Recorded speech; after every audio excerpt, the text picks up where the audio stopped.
Halo teman-teman semua, sekarang kita akan memasuki chapter yang baru yaitu The Capital Market and Investment Decision. Jadi kita akan membahas tentang pasar input yang bagian terakhir. Ini juga menjadi materi terakhir di midterm kalian, ya. Eh, Perlu diketahui teman-teman, ketika membahas capital market seringkali ini jadi perdebatan ya. Maksudnya perdebatannya itu adalah apakah dia lebih ke mikro atau ke makro ya. Sebenarnya dia bisa dilihat dari sudut pandang mikro dan sudut pandang makro. Nah, sehingga tidak heran waktu belajar pengantar mikro ini bisa masuk ke dalam silabus kita mempelajari, tetapi sebenarnya di pengantar mikro kita belum secara spesifik membahas tentang capital, meskipun nantinya ekonomi mikro itu bisa sangat dalam membahas ekonomi keuangan ya. Tetapi dalam perspektif makro juga capital itu akan dibahas ya, seperti itu. Nah, sekarang saya akan menjelaskan tentang capital market itu secara singkat saja ya, tentang bagaimana seseorang itu bisa berinvestasi ya. Pertama-tama kita harus tahu dulu pengertian dari capital atau modal ya. Capital atau modal ini berdasarkan Gesenfer itu adalah barang yang dihasilkan sistem ekonomi dengan tujuan untuk memproduksi barang atau jasa lain di masa depan. Jadi dia sifatnya adalah barang ya. Nah, capital sendiri itu modal itu dibagi jadi dia digunakan untuk memproduksi barang atau jasa di masa depan. Nah, itu dibagi jadi banyak kategori. Misalnya ada tangible atau physical capital. Itu adalah barang barang atau modal yang memiliki bentuk fisik ya. Tangible itu berarti physical, dia ada bentuk fisiknya. Contohnya tuh seperti apa? Misalnya ada kantor ya, perlengkapan, inventaris kantor, itu dan lain sebagainya. Itu dia sifatnya physical capital atau tangible. Nah, kalau intangible berarti dia bukan berbentuk fisik ya, sehingga capital itu tidak selalu dikaitkan dengan sesuatu yang bukan berbentuk fisik. Misalnya apa? Misalnya sumber daya manusia ya, atau nanti kita akan belajar human capital gitu ya. Hak cipta itu juga modal, tetapi dia nggak ada fisiknya tuh hak cipta. Nah, tetapi dia tetap disebut dengan capital, tetapi bukan physical tapi intangible. Nah, terus ada juga social capital or infrastruktur. Nah, kalau social capital atau infrastruktur itu dia termasuk ke dalam, sebenarnya kalau capital ada yang mengklasifikasikan cuma dua ya, tangible sama intangible. Nah, social capital atau infrastruktur itu masuknya ke tangible atau physical. Nah, dia ini adalah, kalian pasti sering mendengar kata infrastruktur. Nah, itu berarti apa ya? Dia menyediakan layanan atau jasa kepada publik. Nah, layanan atau jasanya itu bisa berbentuk suatu fasilitas yang benda mati ya, misalnya jalanan, halte, itu benda mati, tapi juga bisa dalam jasa ya. Ada seseorang yang melakukan jasa, misalnya kepolisian atau pemadam kebakaran. Itu termasuk social capital atau infrastruktur. Nah, kalau human capital ini dia bagian dari intangible capital. Nah, tapi apa itu human capital? Pasti kalian sering mendengar kata human capital.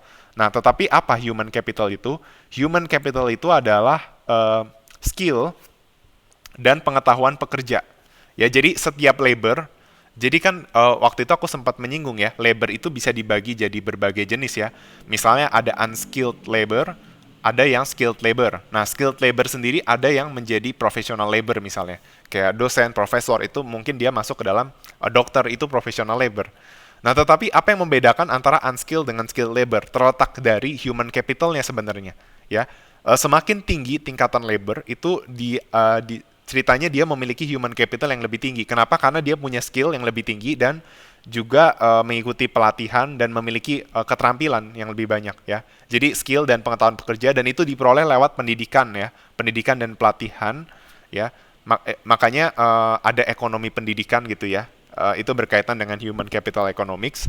Kenapa? Karena bagaimana pendidikan itu nantinya akan mengimprove seseorang itu punya keterampilan yang juga akan meningkatkan produktivitas ya, memberikan nilai tambah bagi perusahaan dari waktu ke waktu. Ya, ada kata waktu ke waktu. Kenapa? Karena yang namanya pelatihan, pembentukan skill itu perlu waktu seperti itu. Oke. Nah, lalu kita juga akan mengenal istilah capital stock atau stok modal. Nah, capital stock itu adalah nilai pasar di saat ini mencakup peralatan persediaan termasuk adanya intangible asset atau aset-aset yang tidak berbentuk secara fisik. Oke. Nah, terus seringkali kita mendengar kata investasi ya. Investasi itu adalah tambahan modal kepada stok modal yang diukur dengan waktu ya. Nah, waktu itu dibagi jadi dua di sini ya. Apakah waktu yang tersedia yaitu a stock atau periode waktu tertentu atau disebut dengan a flow atau sebuah aliran. Dan kita tahu bahwa aliran itu dapat meningkatkan capital stock.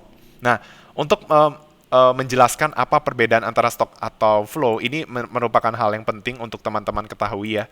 Seringkali ilustrasi yang paling mudah itu adalah ya, uh, dibedakan ya, stock itu seperti wealth, kekayaan, sedangkan a flow itu seperti income. Kalau stok itu sifatnya tetap dalam periode tertentu ya. Ibaratnya kayak kita punya rumah, punya kamar mandi di dalam rumah, dan di kamar mandi itu ada bak mandi. Nah, bak mandi itu ya dibuat dan biasanya dipakai misalnya 20 tahun ya. Mungkin setelah 20 tahun akan direnovasi. Jadi istilahnya dia selama 20 tahun ya seperti itu gitu. Nah, itu kurang lebih stok gitu, periode tertentu kan. Waktu yang tersedia itu ya selama 20 tahun dan dia sifatnya tetap tetap jadi bak mandi. Bak mandi itu nggak bertambah, nggak kemana-mana. Oke. Sedangkan flow-nya itu adalah apa? Tergantung ketika kamu bak mandi, kamu mandi, nah kamu isi dengan air apa enggak? Lalu air itu kamu buang, lalu kamu isi lagi. Nah, itu air itu sebagai flow-nya, aliran. Nah, sama ya, ketika kalian punya kekayaan, misalnya kekayaannya itu berbentuk rumah dan lain sebagainya, itu tuh seperti sebuah stok karena dia sifatnya tetap dalam waktu yang cukup lama ya. Tetapi flow itu, aliran itu seperti kamu ya penghasilan aja ya. Kayak kamu kerja itu kan kamu dapatnya per bulan. Nah, artinya setiap bulan itu kamu mendapatkan tambahan. Ya, jadi kamu mesti tahu dulu investasi itu intinya kamu ada tambahan modal pada sebuah stok gitu ya. Nah, tetapi kita juga sering mendengar ada istilah depresiasi ya. Eh, Tentu depresiasi ini ada juga yang masuk ke dalam kamusnya ekonomi makro, tetapi beda ya. Depresiasi di sini mengacu pada penurunan nilai aset seiring berjalannya waktu ya. Jadi misalnya ketika ada suatu mobil yang mula-mula itu harganya 200 juta.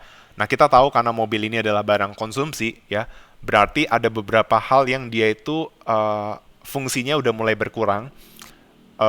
Bisa saja mobil itu tetap mulus, tapi tetap aja seiring dipakai pasti ada sesuatu kerusakan atau apapun yang membuat barang itu nggak jadi lagi seperti semula, ya, karena digunakan, diutilisasi istilahnya kalau digunakan itu, sehingga nilainya itu akan menurun, aset itu akan menurun.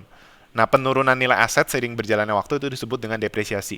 Nah, ini juga yang dipelajari oleh orang akuntansi gitu ya, menghitung depresiasi ya, lalu ya menghitung besarnya depresiasi juga ya.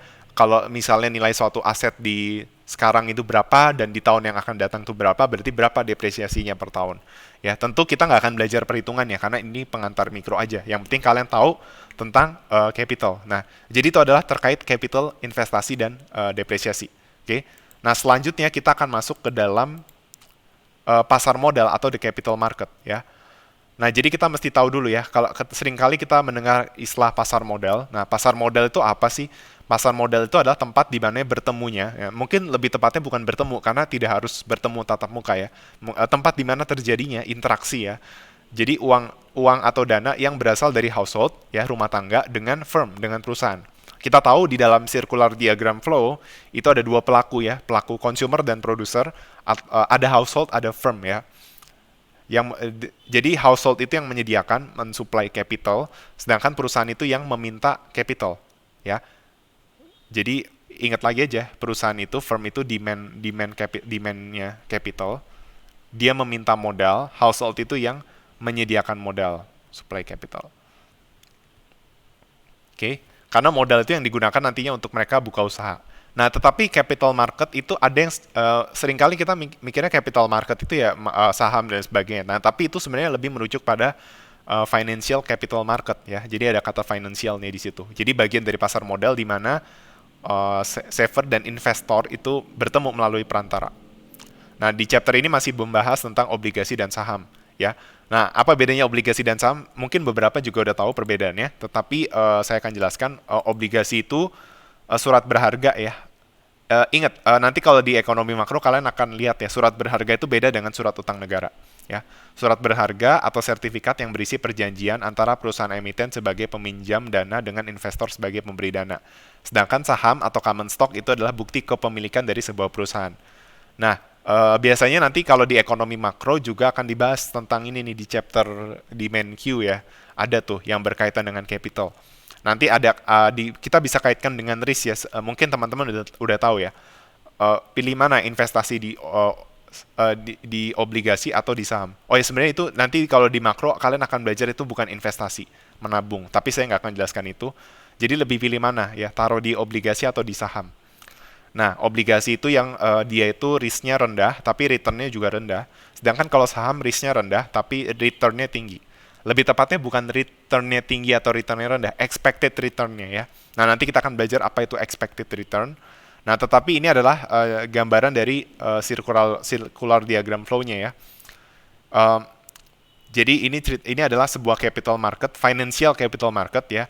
Kita bisa lihat bahwa ini ada firm dan household ya. Pertama-tama firm itu mengissue $1.000 bond. Jadi dia seperti ingin mendapatkan uang $1.000, makanya dia mengissue $1.000 bond kepada household. Nah, sehingga household itu menabung di capital market. Nah, makanya istilahnya menabung ini ya. Menabung saham atau menabung obligasi. Jadi si household itu nge-save $1.000 di financial capital market. Bisa di bank, bisa di mana. Nah, nanti banknya itulah yang akan meminjamkan $1.000 kepada firm.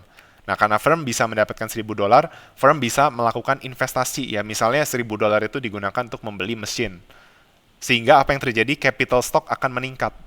Gitu. Nah, jadi capital stocknya increases $1.000 meningkat. Tetapi apa yang terjadi pada household? Kalau household itu karena dia kan saving. Saving itu dia taruh uangnya.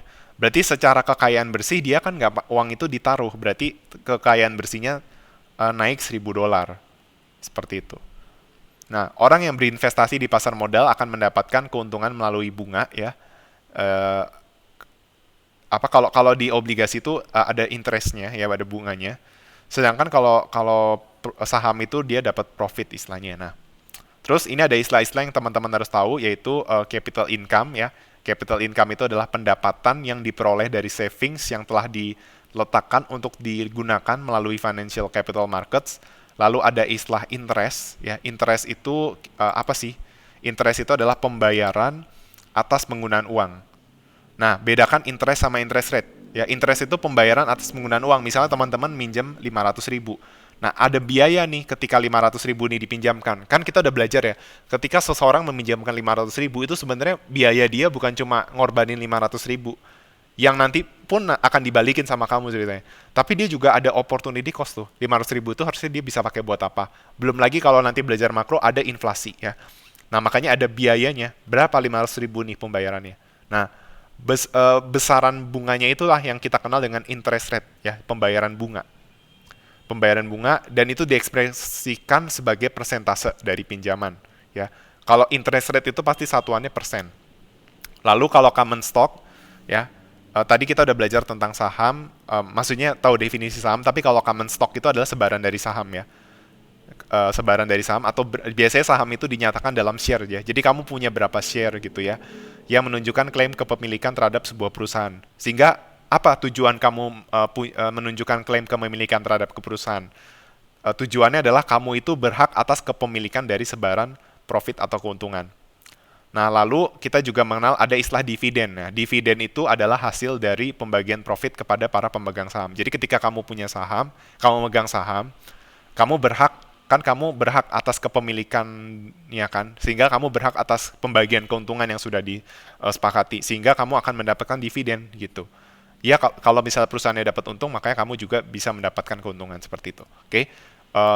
Seperti itu penjelasannya. Nanti di video selanjutnya kita akan masih lanjutkan berkaitan dengan capital market juga ya. Sekian dari penjelasan saya. Terima kasih atas perhatiannya.